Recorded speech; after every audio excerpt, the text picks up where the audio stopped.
Hello, good morning. Niyata sa atong umahan karon. Mga farmers, good morning nyo diha.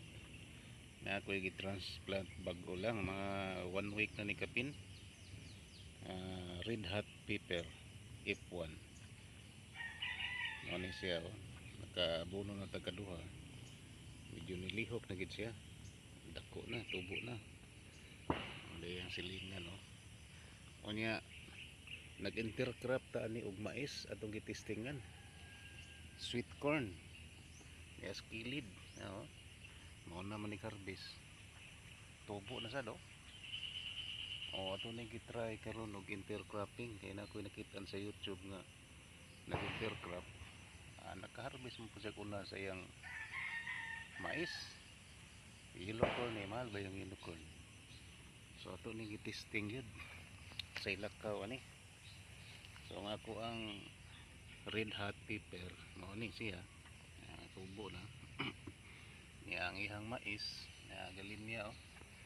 Tag sa kadang distansya. Oh, mo ni. Oh, di pa maklaro no.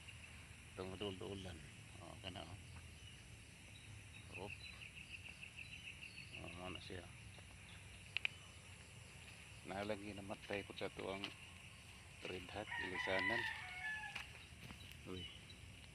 Oh, mais oh. Taas na. Oh, man na mga mais oh. Tubo na. Ano niya itong area.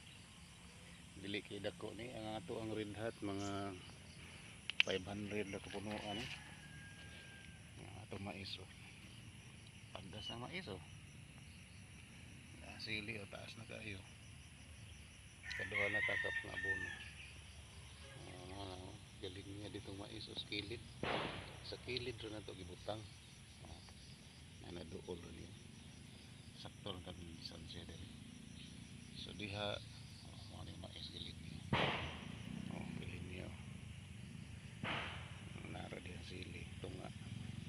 Ang sili nas tunga. Niya skilid, mais. To dito. Oh, galing niya. Dito kay maklaro kay bumpo pa.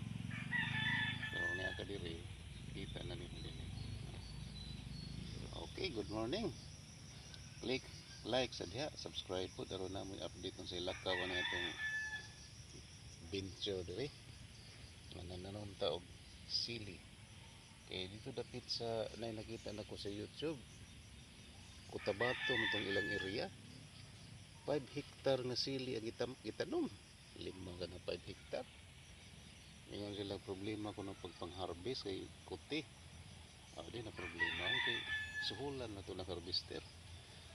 So makakwarta ka, makatabang po ka sa ubang away trabaho. Oh. Kani siguro 500 ka punuan. Usa ra ka harvester kinahanglan ni. Usa duha ra.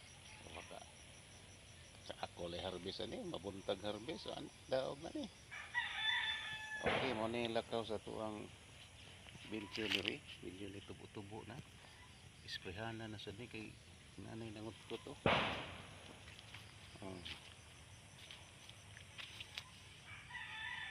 Tagas na ang mais. Okay. Bye-bye.